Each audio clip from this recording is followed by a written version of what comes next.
Right,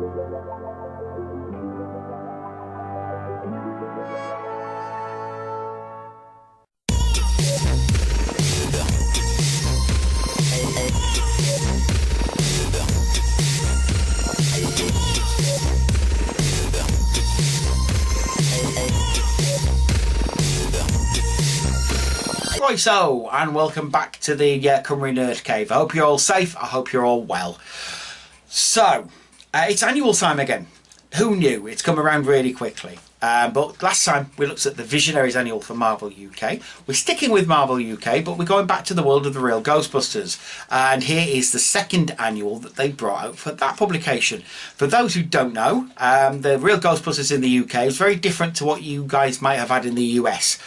In the UK, it was Marvel, same as Transformers, same as Visionaries, all that kind of stuff. But unlike those, it was a comedy comic and released pretty much 193 issues of it, completely separate, original material that didn't cross over with America at all.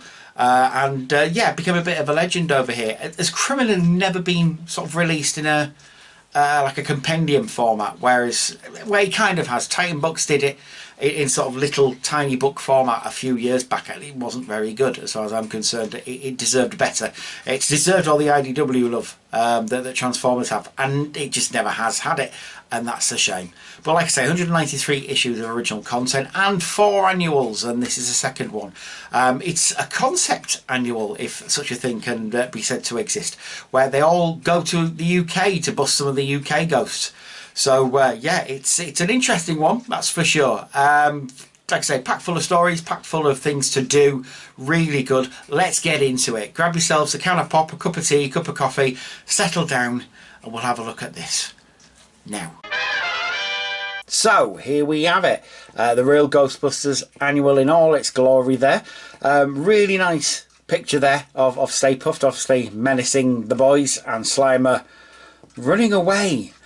I'm sure that is like a stock photo or a stock depiction of Slimer. Obviously that isn't, it's all original content there. And there we have exactly the same thing on the other side, because that's just how these things work.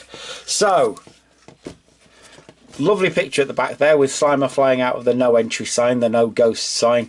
They always did draw Slimer really well. I have a feeling that's Bambos who's done that. Bambos Georgiou, who did a lot of Slimer sort of comedy strips. We'll see one later. The price has been cut out so you can't see it. It's about £2.95 I think, or £3.95. That's how this stuff normally works. And then this book belongs to whoever it belonged to, but they didn't write it in, so that's good.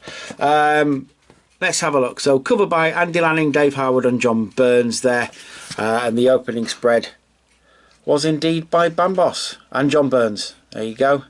And as usual, you have the HQ set up there, where they tell you what's going to be in the annual itself, and obviously all the characters down the bottom, like they had every issue, which is really nice. Very, very nostalgic for me, is that. So first up, you got a faux newspaper tabloid article called Ghostbusters, The Fact Behind the Fantasy, which was written by our roving reporter Cal Hacker. And it's basically just in the Transformers annuals, they had this thing where Simon Furman would write a story about this kid who was hacking into the Autobots and Decepticons computers and finding out sort of the story so far. This is kind of like that, but it's in the style of like a Sun or a Daily Mirror news report. So it's a hacker, basically a hack reporter, making up a lot of stuff and trying to make more out of things than has actually happened. So you will find sort of little sub-headlines like Heartbreak, Exposed, Heartthrob, and that kind of thing. And they would pertain to something that was in the paragraph, but not as you think. Really nice pictures as well of Ecto-1 and Janine there, sort of in the black and white, faux black and white of a newspaper. And then he finishes the article with a really good picture of the Ghostbusters there. I really like that picture. And then a note from his editor, which basically says, yeah, it's okay as it goes, but we want more. Get me the real facts. So, yeah, really, really good.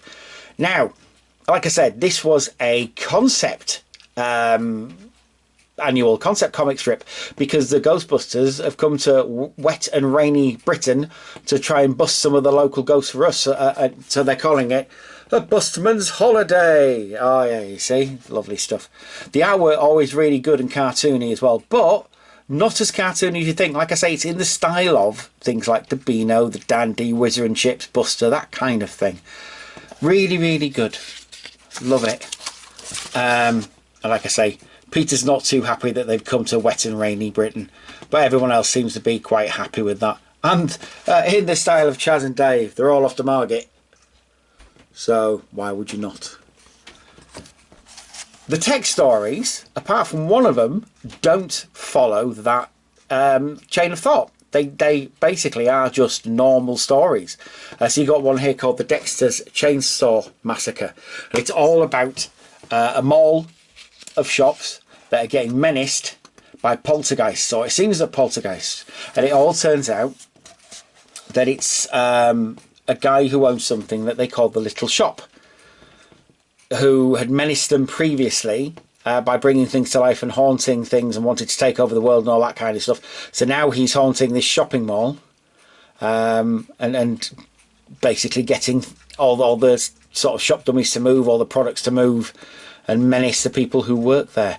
Really nice picture, this one. Really like this one of this Ortoni shop dummy coming to life and smashing through the windows. Marty Griffiths did the art. I don't recall seeing much of his art in anything else, Ghostbusters type.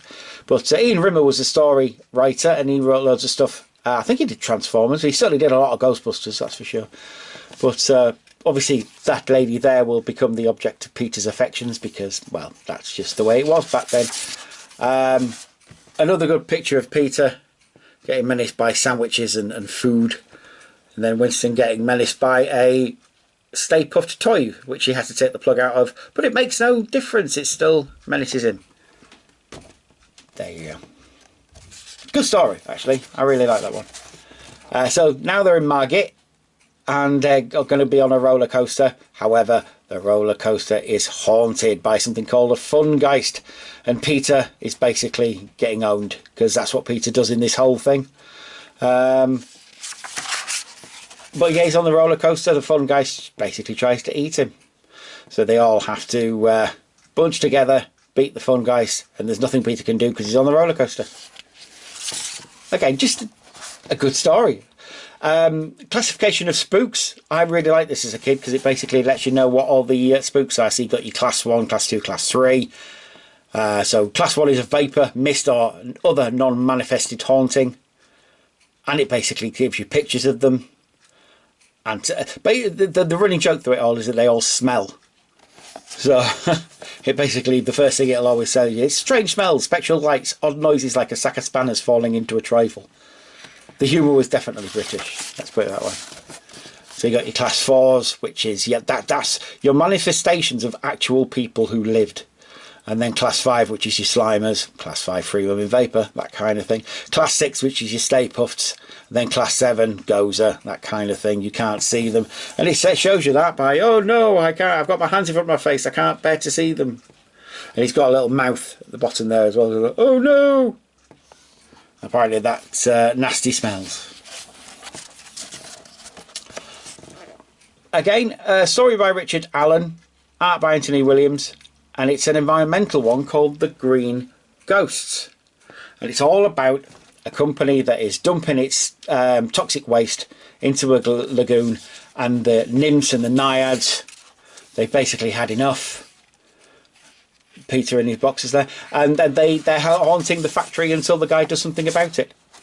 So the Ghostbusters, instead of busting the ghosts of the river nymphs, the tree nymphs and the spirits of the countryside, they basically force the guy to clean up his act so that they will then go away and leave him in peace. This is the late 80s after all, so yeah, everyone was becoming more environmentally conscious, not cautious, cautious as well though. After that, Janine has to deal with a rather nasty phone phantom. The rather nasty phone phantom, which looks like something from the Style Guide, because that's exactly what it is. Anthony Larkham drew that one. He's very good, Anthony Larkham. He always drew, he was like the Jeff Senior, as far as I'm concerned, of the real Ghostbusters. He drew some of the best stuff, frankly. Running running thing in the comic was the Spengler's Spirit Guide. Very, very funny articles about different kinds of spook, spectres and ghosts that Spengler would go through. Written, as far as I'm aware, by Dan Abnett, who obviously went on to do a lot of stuff for Black Library and everything else that he does. He's very prolific. This one's a weird one. This next story, Stonehenge Revenge. So the Ghostbusters go to Glastonbury, basically. They don't name it because I'm guessing they're not allowed to. Although that does look like Michael Eavis a bit, doesn't it? Let's face it. So they set up a camp, and the tent is very, very funnily the Ghostbusters firehouse. Listen to the rock festival. However, during the rock festival, Stonehenge gets a bit weird, and it manifests this guy, who is Gozo, son of Goza the Destructor. Very strange. Who basically lures them into a trap. They have to choose again the form of the Destructor. And Egon, being Egon, dreams up a giant mushroom, who then turns them all into spores. And then something very weird happens. Do you know that bit in the film, in the first film, where they do that? Heat him up, smoke him, got your stick, hold him, make him hard. Now, obviously, in the film, that means extend your neutrino rod. And, you know, it's obviously make your penis hard. And it's an adult joke because it's an adult film. They have it in here, look. So, got your stick, holding, hit him up, smoking, make him hard. Very weird, very odd. Now, either they knew, whoever was writing this, or they didn't know. I can't imagine they didn't know. But very, very weird. Unlike Gozer, they don't have to cross the streams. They just throw a trap inside the mushroom and it gets rid of Gozo. It also gets rid of Stonehenge. But there you go. What are you going to do? Oh, there we go. Next up, Winston's Diary. Again, Winston's Diary, A Day in the Life of Winston Zedmore, was a common feature in the comic. Sort of every issue you would have a text story. And always generally written by the aforementioned Dan Abnett. This picture here is amazing. It's really good. Tony O'Donnell and Dave Howard. Dave Howard drew a lot of the strips. But the detail on it is really good. It's marvellous stuff. And it's all about them going up to sunny Scotland and basically fighting Scottish demons, ghosts, a Loch Ness Monster, that kind of thing. Because they found a McFrosty's first edition of Bugaboos and Kelpie folk of Kirkintilloch and the Glen Bannock Doom. I mean, yeah. Let's take the mickey out of Scottish people, shall we? But, you know, there you go. That's what it was, I guess. Again, the artwork in this, spectacular. Really good stuff. Loving it. Wouldn't mind any of this on my wall. It's just really nice stuff. Again, not a long story. But Winston does mention bad craziness, because that's what he used to do, mention that, and that's always fun. Then just a sort of spread of Janine showing off the postcards that she gets from the boys and all the weird and wonderful things that they're writing to her. Nice stuff, like it. Another spirit guide, this time talking about the different races of the spirit world and the supercosmos. A story called Dead and Breakfast by John Carnell. Dave Howard again did the artwork here with Dougie Braithwaite, and it's all about Peter and Slimer getting chucked into Ecto 1 because there's no room at the inn. Peter waking up in the middle of the night, freezing. Really good picture here. Really love that. Decides to stay at a house. Doesn't realise because he's so tired that it's definitely a haunted house. And then in the end, he wakes up and there is no house because it burned to the ground in 1939. And then another story, this time again set in New York, not in Britain. It's not taking up the conceit at all, about the demon bowler, where it turns out that only Janine can save them from a demon bowler who, if they lose, they have to play against for the rest of time. Woo! Again, I think it's Anthony Larkham on art duty here. Let's have a look. Oh, that's the problem with that. My hands don't work. Andy Wildman, actually. Andrew Wildman and Dave Howard. Story by John Freeman there. Freeman, again, did a lot of stories for the Real Ghostbusters comic. But again, really, really good artwork there. The demon bowler looking sufficiently evil. Ginny beats him, obviously, and that's all the people that he's beaten previously. Although they do look like a weird bunch. So like a James Dean, a couple of old people, a biker, and some sort of... Is that President Hindenburg? I don't know. Weird. Make your own Slimer. So basically use that as like a knitting pattern or a sewing pattern. Cut them out, put them together, and make a Slimer. I wonder how many kids ruined their annuals by doing that. Because obviously, Blimey It Slimer is on the other. And that's where Bamboss comes in. So Art by Bamboss. He would do all this. Really nice drawing, actually, considering it's all cartoony, but still, love it. And there were silly little stories about what Slimer was doing. Last couple of stories. So you got one here about Loch Ness, because you had to. John Gearing and Dave Harwood did the artwork here. It's very Beano-esque, especially that. They definitely did work for the Beano. You would see it in sort of mid-80s and late 80s Beano stuff.